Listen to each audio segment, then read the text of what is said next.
This is Opinion City, where pro wrestling gets the conversation it deserves. Real voices, real opinions, live every Sunday.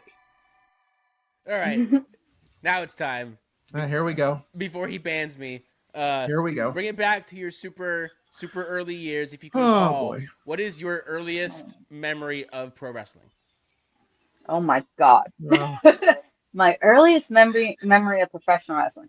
Oh my God.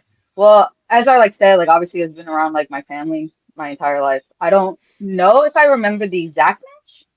I do know I remember it was maybe 3 or 4. That's when you started to get consciousness in life, right? Right.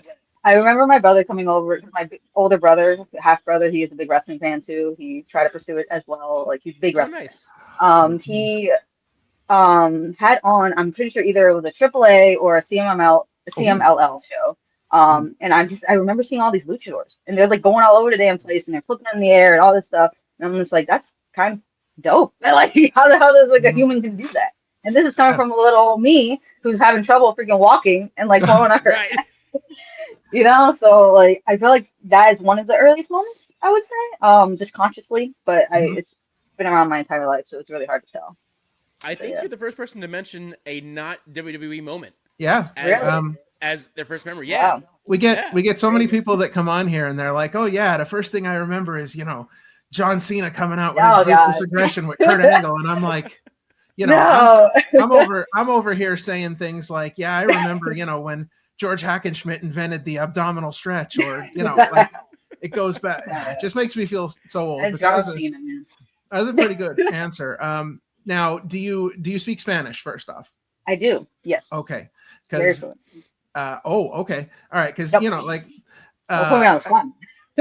No, but it's I'm glad that WWE is doing the AAA stuff with English commentary now, because I don't speak Spanish, but I have one of those on-demand channels on our cable package that has 24 hours of Lucha Libre. So it's all CMLL, but the older CMLL and AAA stuff.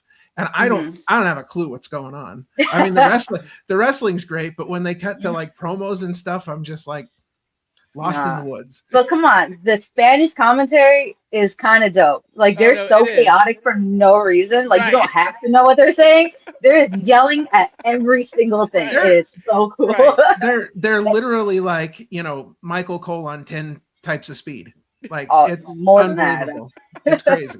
I definitely know what you mean. I have a whole Google Drive full of old CML shows, and it's I just sometimes just put it on for the commentary. I don't even I don't even know what's going on. It's probably a match, because with Lucha Libre, obviously the structure for a match is very different than a normal American match or whatever. So they're just doing all this wacky stuff, and sometimes it's just I don't even watch it for that. Sometimes I'm I want to hear this commentary right now.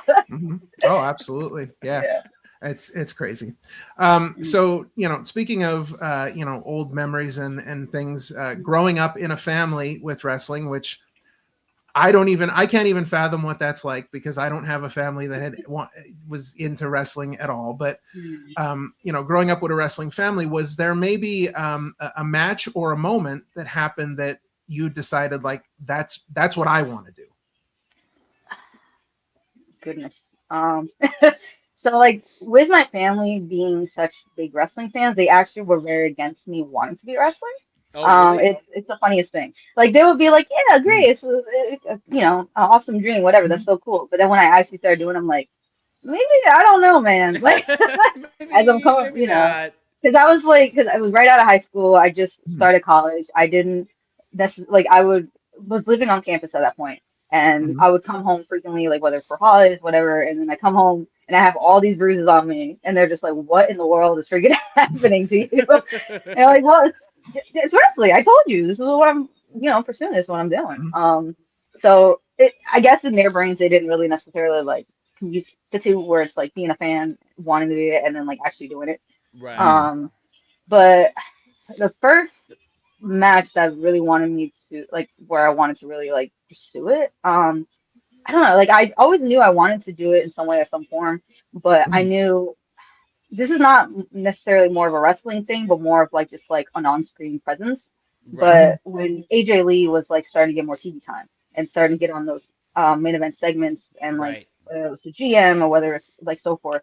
And I was just like, that girl kind of looks like me. This is kind of dope. And they're giving her like these opportunities because at that point, I didn't think I had any chance of like actually being on American television, for wrestling.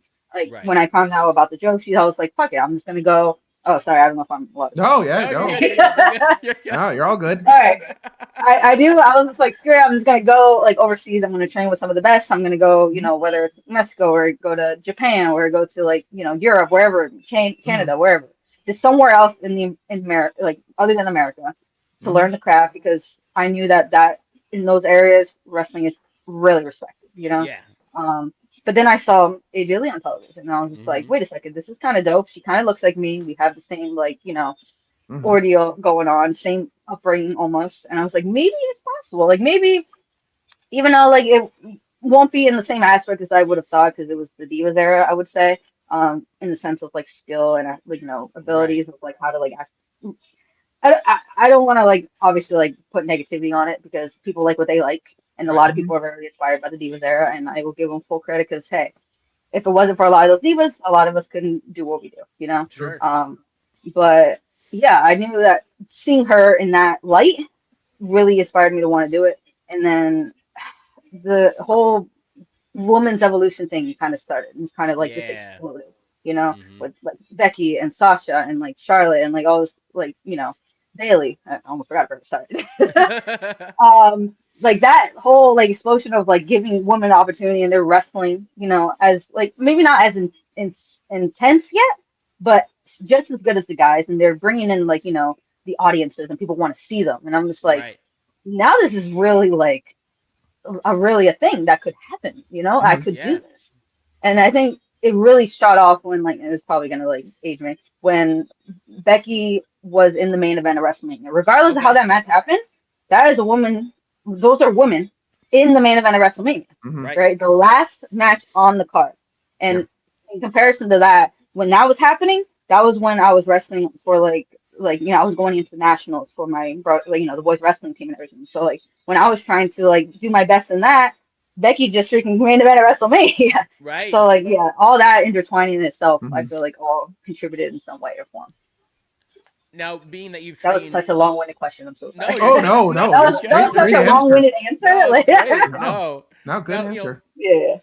You mentioned that you traveled and trained all over the world. Do you have maybe a favorite seminar that you went to that was like one of your favorites? Yeah, I have a few of them, but like I feel like the one that always comes to mind is WrestleMania week. Paul London had a seminar, and that was at High Point, Philadelphia. And I feel like that was one of the most beneficial ones. Like it wasn't just like, hey, like we're gonna, do a lot of like insane warm-ups. It's not just that. It was also like he took the time to actually talk about certain things and like whatever, like however his brain works, it's insane. Like it was one of my favorite ones I feel like I've attended. I'm trying to think now. Obviously all the Skida ones, because Skida is such a legendary figure in professional wrestling, you know what I mean? He's such a prominent figure, and he also trained a lot of the people that trained me. So there's such that lineage. Like if anything, that's like my wrestling grandfather at that point. But all those, oh my God, all those seminars were so beneficial because there's a lot of techniques and not just the lucha aspect of it, but the tech. I guess you could say like the llave, the technical aspect of it, really gravitated to what my character would want to do in the ring. And I've really incorporated some like small things. Like I'm sure like not many people would know unless they watch a lot of like Skida stuff. But like I incorporated little things here and there to whether it's transitions or get into a move, whatever, like in my matches. And like all those seminars are really, really dope. Yeah, we had a chance to meet Paul London WrestleMania week, and he was just the nicest guy. Now he was on one of the Labor of Love shows, and then the next day he just showed up and was hanging out. Like he wasn't even on the other show, but definitely a super nice guy. So, and he just had an interview with Chris Van Vliet not that long ago, and I feel like a lot of wrestlers should watch that because it's so informative. Like beyond word, it's not just like for fans; it's also for wrestlers, I would say.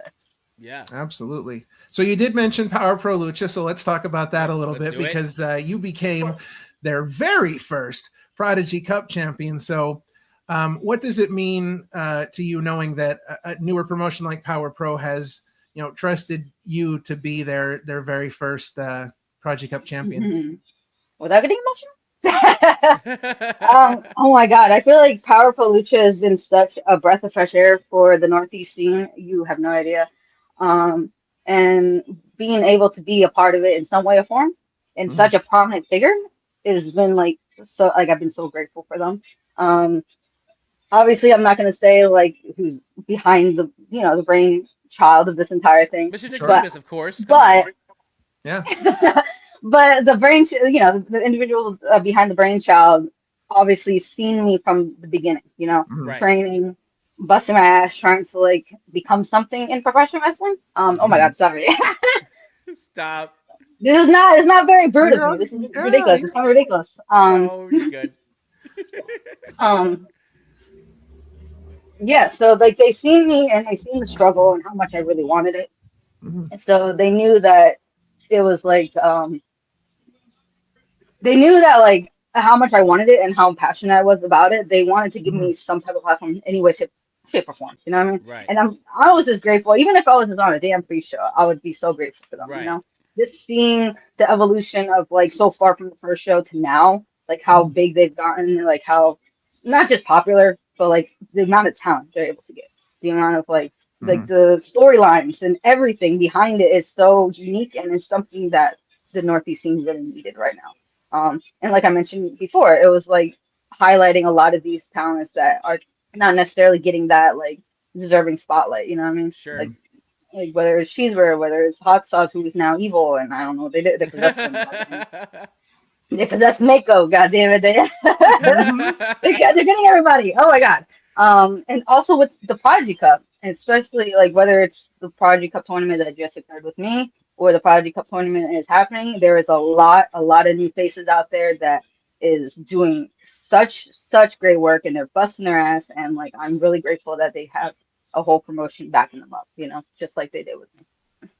That's Opinion City. New episodes live every Sunday on YouTube. And to our Patreon members, thank you for supporting independent wrestling media. We'll see you next time.